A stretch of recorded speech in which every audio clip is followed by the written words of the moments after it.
Social media can cause us to have negative thoughts about how we look, how we dress, or our lifestyle. It can cause a feeling of isolation when we spend too much time in cyberspace and not enough time with friends and family. If someone is feeling more depressed or anxious, then it might be a good idea to examine social media use and focus on reducing the time spent on it. A lot of people struggle with the idea of FOMO, the fear of missing out, which can make them feel like others having more fun and enjoying their life when they are not. In the 13 studies, depression was the most commonly measured outcome, repeated checking of messages, personal investment, and addictive or problematic use. A 2018 study found that social media use can lead to low quality unhealthy self-esteem. It's calm. Fashion sucks. Online.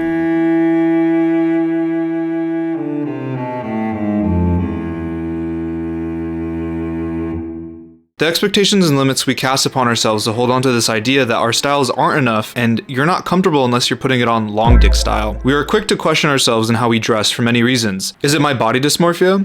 Is this outfit doing too much? Or am I doing too little? What if someone sees me and I'm just some background character? I can't have this.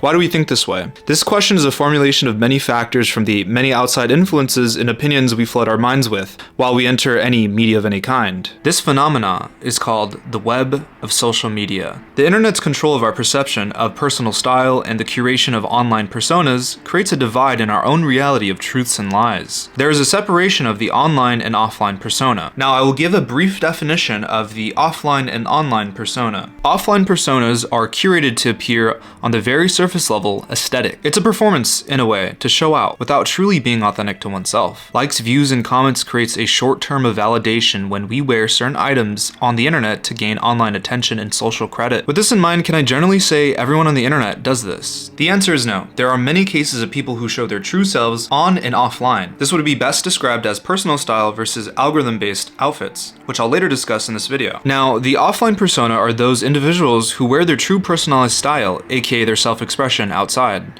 and who truly appreciate the appearance of themselves in a public setting. These are the people who are authentically living their lives on and offline. As this person has no curation of an online or offline persona, they are one entity, one individual. Now that I outlined the very slight definition of these two very different people, can I now go into the body of this speech? Now, what's the problem with people who only wear items for the internet to ooh and ah for? And when they go outside, they wear, if anything, normal clothes? What if they have social anxiety? What if they hate walking? What if?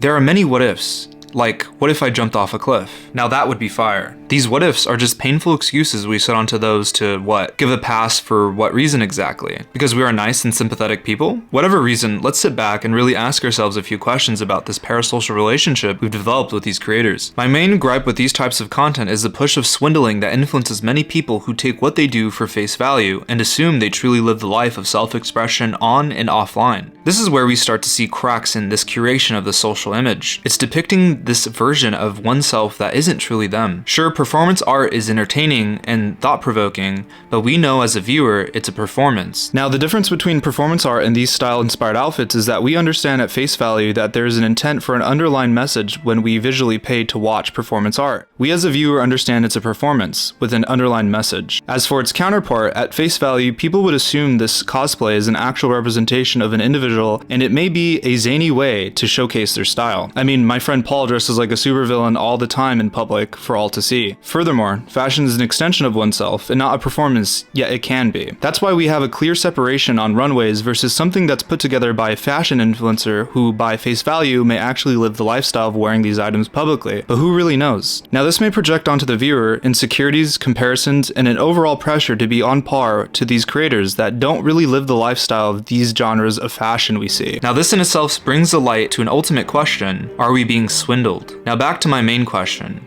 Is this a problem? If I had to compare this phenomena with someone curating their style for the internet only for validation or views, it would have to be with a push for men to be able to be free with how they express themselves. Now let's talk about this comparison I'm making here. Men have always been pushed into a hyper-masculine bubble where we weren't able to truly wear items like rings, dresses, and maybe pants that may have been too flowy, because it was seen as feminine or gay. Yet the advocacy from the men who are a part of the LGBTQ+ community helped with the normalization of this way of dress by publicly wearing items items out into our societies, which they were met with hate, violence, and slurs. As time progressed, we began to see the normalization of this way of dress. Now, this wasn't done by some straight man wearing pearls and a cardigan online for him to challenge gender norms, for this person did not exist in a setting of true advocation, yet they receive online recognition and praise for something as little as posting a thirst trap with painted nails. It's like these people portrayed to live a lifestyle online but don't live it outside. If the internet men wear dresses online, but after getting recognition and validation for being progressive online, do they proceed to take their costume off and proceed to throw it in the back of their closet and then put on some denim to go outside with? It's a swindling you've never thought of. So this question arises, can we really compare ourselves to this curated lifestyle that is just produced for the internet? Those who don't live the lifestyle in and out of the internet, can they really claim to be authentic? To claim true authenticity is to live your life the same way you are online and offline. Another great comparison that I could make would be in the fitness community.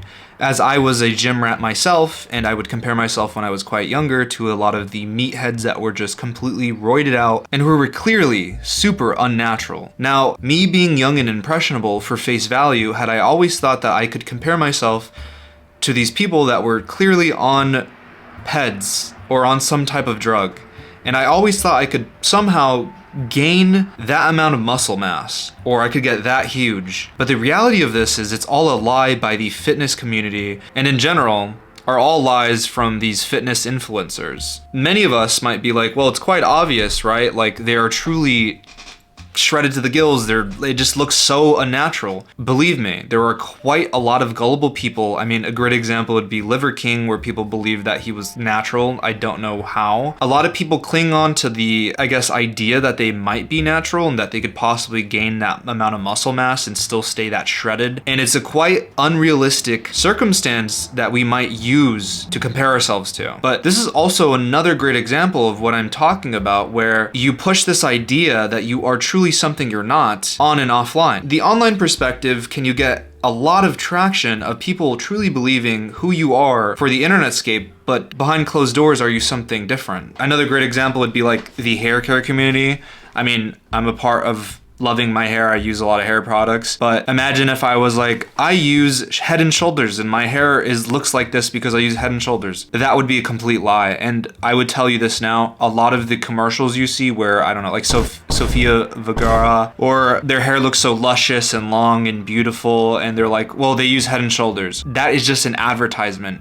They are lying to you so that you buy their product. If I had to compare this to the fashion industry or the fashion world, where people are like wearing, I don't know, they're advocating for a certain way of dress that they don't even wear outside. What are they selling you? Now, what they're selling to you is themselves. The internet, social media in general, is all about marketing yourself as an individual, because you get money. I mean, like, you get brand sponsorships. H&M, just send me some clothes. You get money through everything. And if we get a little deeper into this, you can see the fabrication of people's lives because they just curate things so that they ultimately win at the end of the day, right? Because the winning thing would be, I don't know, making money or getting online approval or validation. I mean, having a huge following count. I mean, who doesn't want 100,000 followers? I mean, I sure do. But as we continue to see the cracks in these social media influencers, I guess, lies, will you soon lose the trust in them? Because like I mentioned before, to truly be authentic is to truly live the life on and offline. Because what if I stole the culture of being a punk online and not truly living the lifestyle of it? Would I be fake? Would I not be? Now, this is where we get into a whole debacle of, I guess, ethics and if you truly care about this or not. And I think it just differs from different people, but I'd like to just advocate that we should have true authenticity all the way around. If you are pretending to be something you're not, should you just stop doing it? I mean, ultimately, we compare ourselves to these people quite often, and they themselves are lying about something, and it creates a very harmful effect on our brains. I mean, a great example of this would be when I was mentioning that I used to look up to these very fake natties where I thought I could get as huge as them, and when they peddled some new product or this miracle drug that I could take, would I gain muscle mass like that? And you buy into it. You buy into the things they sell. You buy into their personality. You buy into this fake curation of what they're pushing to you. Because ultimately, you as a viewer have many different pathways to go down where you either believe them, you remain critical, or you completely hate the person and you don't believe anything they're saying. But do we truly know if they are living that life authentically? Definitely not. And this is where the parasocial relationship gets involved, where we think we know somebody, but in reality, do we not really know them as an individual? For I might be fashion elitist on the internet, but in person, might I be the scared, insecure person where I don't want to talk to you and I have social anxiety and I don't want anyone bothering me. Maybe I'm less sad. Maybe I actually have a lot of friends. Maybe I'm not as broke as I might seem I am because I have this mattress on the ground and I don't have a bed frame. You would never know. And I find it quite interesting to see the huge discrepancy between someone's online persona and someone's offline persona. Have I met people that I would think would be different offline publicly, and they're not what I thought they would be? Just like with any social media platform, we tend to compare ourselves to what's shoved into our faces. Perfect bodies, perfect outfits, perfect faces, and perfect skin. These things are all a curated collection of lies. They are formulated for you to consume, envy, and have you live vicariously through them. The things these people market to you is themselves, so they can shill out these unethical companies to become a walking billboard for these brands they don't even align themselves with. From weight loss pills that don't work to fake greenwashing campaigns for clothing that is clearly unethical, can we see the cracks in these, if not normal people? Why do we put these people on top of this Ponzi scheme that they're shilling out to us? The issue here is that we should never compare ourselves to these people, for we don't truly know if what's being sold to us through the screen is something they truly live the life of, because their lifestyle can and might be a figment of our imagination. Filters, editing, and overall algorithm-based outfits are pushed to us on a constant day-to-day basis. It is all a Ponzi scheme for us to buy into. And I mean, I'm currently scamming you out of brain cells for even watching my content as we speak. Now let's shift the focus to algorithm-based content / outfits. So let me define the algorithm-based types of outfits that I'm talking about. It's a hyper-specific type of fit that we do see on the internet on a day-to-day basis, as this is a curation of different types of fits that these people know are going to get them likes and views and attention. So it's on a spectrum of anything. Every outfit we see on the internet is on a very large spectrum. So on one part of the extreme, we have the extravagant looking outfits that gets a lot of views and attentions, and then on the very end of the spectrum, or the beginning, we have the very mainstream outfits that we see on a day-to-day basis that everyone can understand and kind of resonate with, right? It's very relatable outfits, if anything. Then we have the middle spectrum, right in the middle, the purgatory of outfits that I will get into another video when I talk about the spectrum of outfits. That's just another video topic I want to get into later. But furthering my point, the problem here with this is that they end up curating this certain style of outfits just for the internet to consume, because it is, after all, a Ponzi scheme of marketing themselves to gain online attention, recognition, and hopefully get onto that super sick high snob article that everyone wants to get. Or I mean, even maybe that Vogue article of them praising their outfits and stuff because they got online recognition for wearing certain pieces of clothes. Who knows? One of the main big problems here is that people will curate this online persona of themselves of wearing a certain type of clothing piece, or have this online persona of something that truly isn't who they are. And I think it's quite disappointing, and it's also really interesting to see how people will kind of change their personality to fit this specific narrative that they know only works well on the internet, or even maybe in real life. Sometimes people will do this. They will kind of curate themselves that they know that makes them more likable, more approachable, and unfortunately it isn't really who they are. And it's, you know, kind of sad to see sometimes, because after all, we're all different in different ways, but it's kind of annoying to see people change themselves to fit this very hyper likable, I guess, shell of a person. And I think the fun thing about fashion is that everyone has a very unique sense of personal style, even though it's a format of different styles that we might see on the internet on a day-to-day. But when we get this weird online approach where people will just curate a hyper specific thing that they know will get them a lot of attention, a lot of views, and overall is just relatable outfits. With the relatable outfits, people will actually just change their formulation of what they truly wanted to achieve because of online validation that they garner from the attention and the views and the comments of people hyping them up, telling them they slayed, they ate, and using all this weird verbiage of online internet culture language that I hate. I hate all of it. Now, the solution here is to understand that there is a format to outfits and how people value social media, and don't be sold by the algorithm, but by the truly authentic people themselves. Now, the thing is, we don't truly know if someone's really living the lifestyle that they choose to, I guess, push on the internet and showcase themselves and broadcast this certain way of thought or how they're dressing in any sense, right? Like the internet thugs of people that are claiming to be hard and like they'll beat you up if they see you in real life, but once you see them in real life, are they the most smallest person ever and would truly never do anything to harm you? Does the shroud of illusion soon kind of disappear and it's just a figment of the imagination that we've totally casted upon these people? And I think it's a quite interesting thing to see a lot of the times because, if anything, you can kind of tell when people's styles are completely forced. And this was kind of brought upon me with this way of thought a while back when I was having a conversation with some people that I will not name because I don't even remember because my memory's ever so fading and I think I have a problem.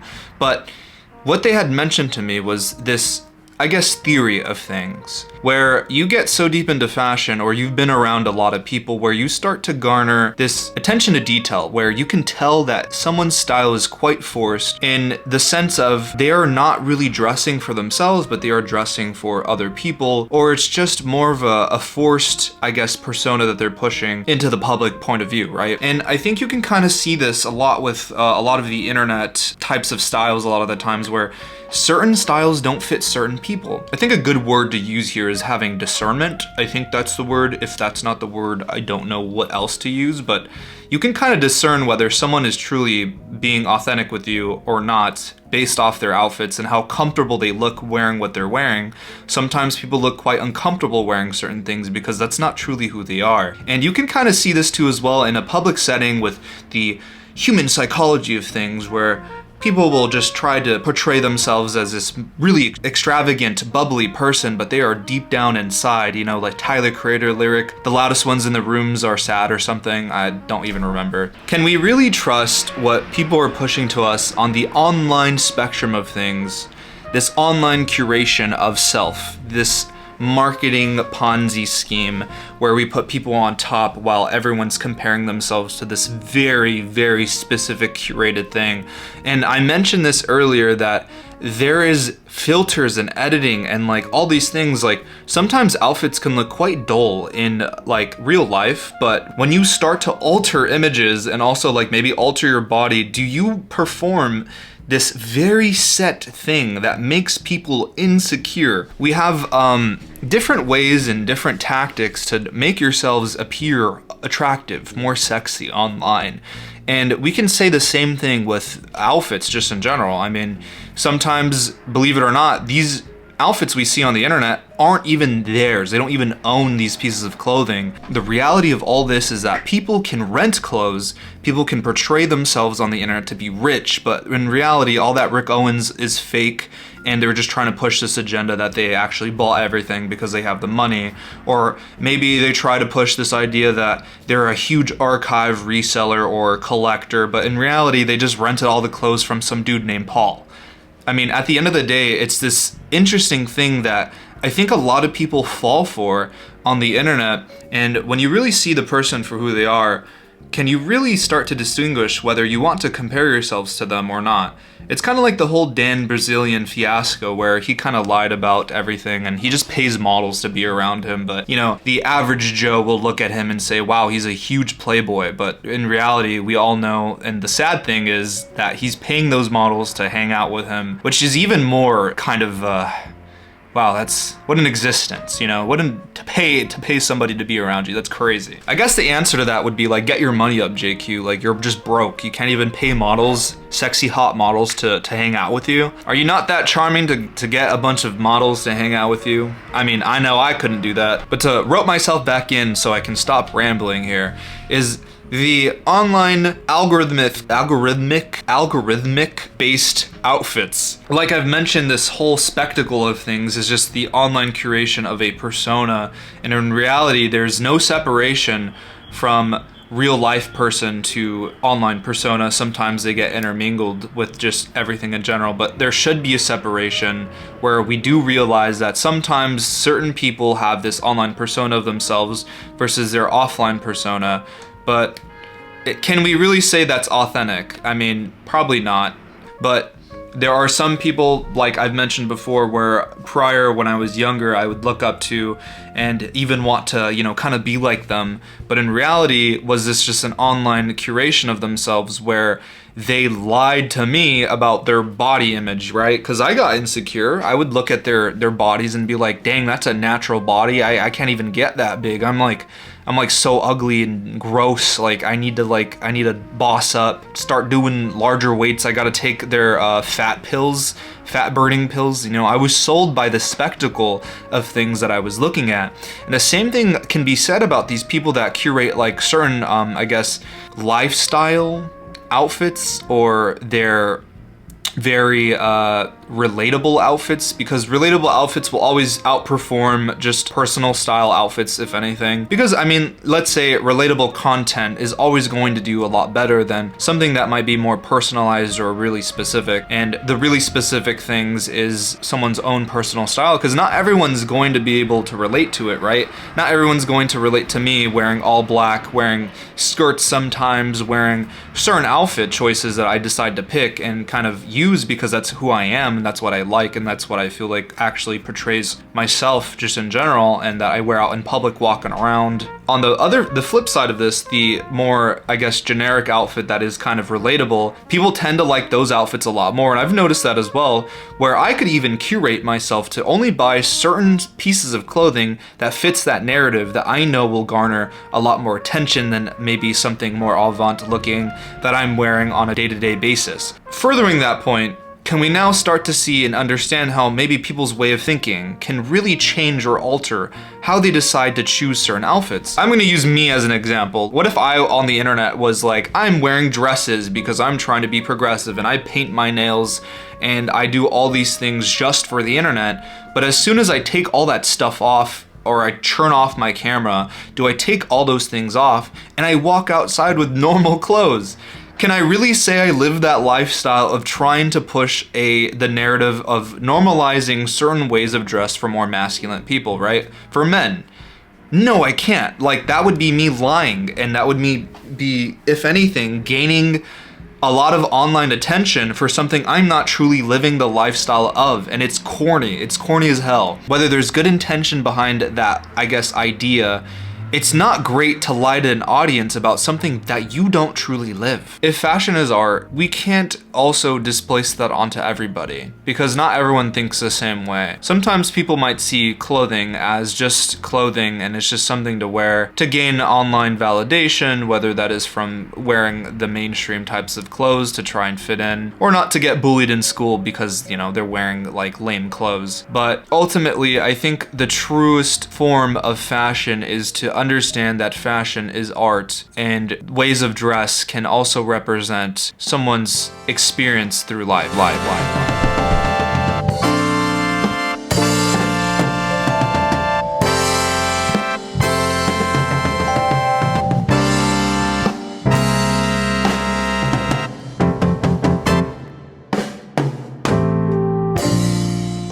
On the baseline of things, I don't think that people should compare themselves to the online, if anything, persona that some people push onto their audience. And I don't think that we should compare ourselves to certain people that have crazy clothes, and that we should feel the need to try and dress even more zany and crazier than we actually do. You shouldn't put that pressure on yourself. And if anything, the solution is to get off everything, to get off the internet, to get off social media, to have a cleanse sometimes, when you're ready to go back on there, when you're confident enough and you feel really like secured in yourself, can you go back on the internet again so that you don't feel the need to continue to, if anything, shame yourself for wearing certain ways of dress and anything? I think there's a huge difference between comparison and appreciation. Because if you compare yourself to somebody, does that indicate that you are in a competition with everything and anyone and the person that you're comparing yourself with, right? Because you feel the need to get better or on par with this person. And I think that, if anything, discounts what fashion should even be about, because at the end of the day, it's about you and how you express yourself, and it's not a competition, because at the end of the day, we all suck. I suck. And I think that's fine, and that's amazing. And we shouldn't try and compare ourselves to these weird, like, I guess, indications that might make us feel better about ourselves. Like, I wish I had a nicer nose. I wish I had clearer skin. You should just love yourself, you know? To end it here, I just think, if anything, the solution to all this is have a cleanse from social media. Take some time to really, I guess, talk to yourself and ask yourself what you like about who you are. Reflect. You know, there's a lot of amazing traits that certain people have that I don't have, you know. I lack empathy. I haven't found empathy in years. That's a joke, but you know, there's these things that people are funnier than me. People are like a lot cooler than I am. People have these interesting traits that I wish I had. You know, I wish I had a lot more confidence to talk to random people. I wish I had more energy. I wish I was a socialite. All these wishes that I have, other people have, but I mean, there's a lot of different things that I have that maybe no one has, that I don't really come across certain people that have the same kind of things about me. And we're all different for many reasons. We shouldn't have to be relatable to everybody. Nothing has to be relatable. And the same thing goes for the clothing pieces that you wear. You don't have to be relatable to everybody. Don't be afraid to dress out of the norm if you feel the need to and if you want to. Also, don't be pressured by seeing certain people wear crazier stuff than you. You know, who cares if something they own is like $3,000? At the end of the day, there's a lot of people that dress with a lot of money but dress like ass. Like, let's be honest here. Just because I own Yoji, that doesn't mean that I can't dress like booty. Like, that's just the life of things, right? And at the end of the day, like, what is your end goal? Like, for the validation of other people? Like, you shouldn't care what other people want you to do. You should only do what you want to do. But on that note, I'm done. I'd like to say thank you everyone who's subscribed to me and who's following me and who's watching all my videos and all my content. Thank you so much. I saw that we hit 50K. I'd like to just show my appreciation very much so. And I hope to continue to grow. I mean, it's kind of amazing to me, you know, it's a very weird and interesting thing to see that I've grown, I guess, this fast, kind of. And I hope to continue to make really great content. And I hope I'm getting better over time. I mean, I just upgraded my mic and I got like a new rig thing for my camera. So hopefully I'll be able to do more cool and interesting things with that. But I just want to thank everyone who's continued to support me. And I do want to mention that I also do have a Patreon of a bunch of podcasts that I've been doing like every 3 to 4 days of like maybe just, if you're interested in more content, go check it out. I appreciate everybody that continues to follow me on Instagram and all that, but remember to continue to watch all my other videos here and enjoy them. And with that, I will see you in the next video at some point. And yeah, see ya. And my main point is self-expression is not an accessory made only for the aesthetic point of view. Its main use is to express one's individual emotions, feelings, outlook, and or who they are as a person, out for people to see publicly, and not just for the internet.